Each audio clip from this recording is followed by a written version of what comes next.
एक बार देवर्षि नारद के मन में यह अभिमान पैदा हो गया कि वे ही भगवान विष्णु के सबसे बड़े भगत हैं। वो सोचने लगे, मैं रात दिन भगवान विष्णु का गुणगान करता हूँ, फिर भी संसार में मुझसे बड़ा भक्त कौन हो सकता है। किंतु पता नहीं श्री हरि मुझे ऐसा समझते हैं या नहीं। ये विचार कर नारद भगवान विष्णु के पास क्षीर सागर में पहुँचे और उन्हें प्रणाम किया। विष्णु जी बोले, आओ नारद, कहो कैसे आना हुआ। नारद बोले, भगवान मैं आपसे एक बात पूछने आया हूँ। भगवान विष्णु बोले, मैं तुम्हारे मन की बात जानता हूँ नारद, फिर भी तुम्हारे मुँह से सुनना चाहता हूँ। नारद ने कहा, हे देव, मैं जीवन भर आपका गुणगान करता रहा हूँ, पल पर हर क्षण मुझे बस आपका ही ध्यान रहता है। आप मुझे ये बताइए, क्या मुझसे भी बड़ा आपका कोई अन्य भगत है संसार में। भगवान विष्णु समझ तो पहले ही गए थे कि नारद को अपनी भक्ति पर अभिमान पैदा हो गया, किंतु अपने मन की बात छुपाकर वो बोले, नारद इस प्रश्न के लिए तो तुम्हें मेरे साथ मृत्युलोक चलना पड़ेगा। नारद बोले, ठीक है भगवान, मैं मृत्युलोक चलने के लिए तैयार हूँ। भगवान विष्णु नारद को लेकर मृत्युलोक चल पड़े। धरती पर पहुंचकर दोनों ने किसान का भेष धारण किया और एक गांव के किनारे बनी एक छोटी सी झोपड़ी की ओर चल पड़े। विष्णु बोले, नारद मेरा एक बहुत बड़ा भगत इस कुटिया में रहता है। आश्चर्य, क्या मुझसे भी बढ़कर भी किसी की भक्ति हो सकती है। नारद के मुंह से ये निकलना ही था ताकि वह भी मेरी तरह आपका ध्यान लगाए रहता है। आओ स्वयं ही जान लोगे, विष्णु भगवान ने कहा और उस कुटिया की ओर बढ़ गए। किसान उस समय कुटिया के बाहर अपनी गाय को बांध रहा था। उसके मुख से हरि हरि गोविंद का स्वर निकल रहा था। विष्णु जी ने उसके निकट जाकर नारायण नारायण कहा तो किसान ने विनती स्वर में पूछा, आप कहाँ से आए हैं भद्र, मेरे लिए कोई सेवा हो तो निसंकोच बताइए। विष्णु ने कहा, हम नगर जा रहे हैं पर अंधेरा है, जिससे लगा कि वन में जंगली पशुओं का डर है, इसलिए रात भर आश्रय चाहते हैं। किसान ने प्रसन्न भाव से कहा, मेरी कुटिया में आपका स्वागत है और रूखा सूखा घर में है वो आपके लिए हाजिर है। भगवान ने मुझे आप लोगों की सेवा करने का अवसर दिया, बड़ी कृपा हुई उनकी। बाहर एक खटिया पर दोनों को बैठाकर किसान अंदर गया और पत्नी से कहा, देवी दो अतिथि आए हैं। किसान की पत्नी उस समय अपने बच्चों को भोजन परोस रही थी। धीरे से आटे का बर्तन दिखाती हुई बोली, घर में इतना सही आटा है, ये बच्चे और भोजन मांग रहे हैं। किसान बोला, कोई बात नहीं, हम अतिथियों को भरपेट भोजन कराएंगे, तुम बच्चों को आज कांची बनाकर पिला देना। नारद और भगवान विष्णु उन दोनों का सारा वार्तालाप सुना, फिर भी परीक्षा के लिए भोजन की थाली पर बैठ गए।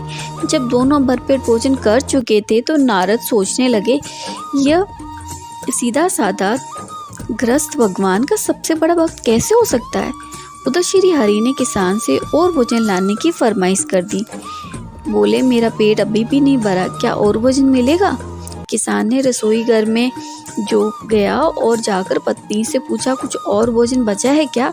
पत्नी बोली, बच्चों के लिए कांजी बनाई, बस वही शेष है। विष्णु नारद वह भी पी गए। किसान और उसका परिवार भूखे ही सोना पड़ा। भूखे बच्चे माँ का आंचल थामकर, माँ की नींद नहीं आ रही, धीरे धीरे बोले जा रहे थे, मुझे बड़े जोर की भूख लगी है, पिताजी ने उन अतिथियों को कांजी क्यों पिला दी। किसान ने बच्चों के सर पर हाथ फेरते हुए कहा, अतिथि को भोजन कराना स्वयं विष्णु भगवान को भोग लगाने के समान है बेटा। बाहर दालान में जो दोनों अतिथि अलग अलग बिस्तरों पर लेटे हुए थे, भगवान विष्णु ने कहा, तुमने सुना नारद, किसान और उसके परिवार को भोजन नहीं मिला, फिर भी वो मेरे गुण गा रहे हैं। ये तो कुछ भी नहीं है, मैंने तो कई दिनों तक भूखे रहकर आपका स्मरण किया है। अगले दिन सुबह उन्होंने देखा किसान भगवान विष्णु की मूर्ति के सामने कह रहा था, गोविंद हरि हरि, तुम सदा मेरे मन में बसे रहो, बस मुझे कुछ और नहीं चाहिए। फिर दोनों अतिथियों से बोला, हरि की बड़ी कृपा है, वह जग का रखवाला है, प्रभु की दया से रात को कोई कष्ट तो नहीं हुआ।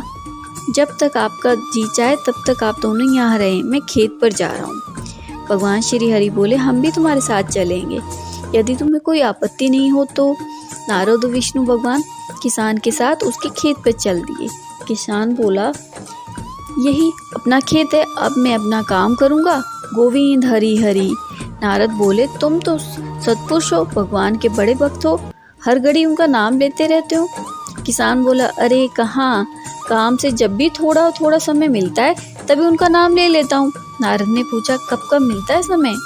किसान बोला, सुबह उठता हूँ तब, रात को सोता हूँ तब, और दिन में जब भी काम से समय मिल जाए तब। ओ समझा, नारद के मुख से निकला। दोनों जब किसान से विदा लेकर चले तो नारद ने व्यंग्यात्मक स्वर से कहा, आपने सुना भगवान, वह सुबह शाम 2 बार आपको स्मरण करता है, जबकि मैं हर समय ध्यान करता हूँ, फिर भी आप उसका महान भक्त बताते हैं। नारद की बात सुनकर श्री हरि चुप रहे, किंतु मन ही मन उन्होंने कहा, कारण भी जान जाओगे नारद। विष्णु ने एक कलश को तेल से लबालब भरकर नारद को दे दिया और बोले, नारद, इसे अपने सिर पर रखकर बिना हाथ लगाए सामने वाली पहाड़ी तक ले चलो। ध्यान रहे, इस कलश में रखे तेल की एक बूंद भी जमीन पर गिरनी नहीं पाए। नारद बोले, ये कार्य सहज तो नहीं है। यह कहकर नारद ने कलश सिर पर रख लिया और पहाड़ी की ओर चल दिए। नारद पहाड़ी तक गए और लौट आए। विष्णु बोले, लौट आए नारद, ठीक है, अब बताओ कि इतनी दूर जाने और आने में तुमने कितनी बार मेरा स्मरण किया है? नारद बोले, एक बार भी नहीं किया भगवान। करता भी कैसे? मेरा सारा ध्यान तो तेल और कलश की तरफ ही लगा हुआ था। श्री हरि बोले, तब तुम ही सोचो, वो किसान दिन भर कठिन परिश्रम करता है, फिर भी 2-4 बार मेरा स्मरण जरूर करता है, और तुम एक बार भी मेरा स्मरण नहीं कर पाए।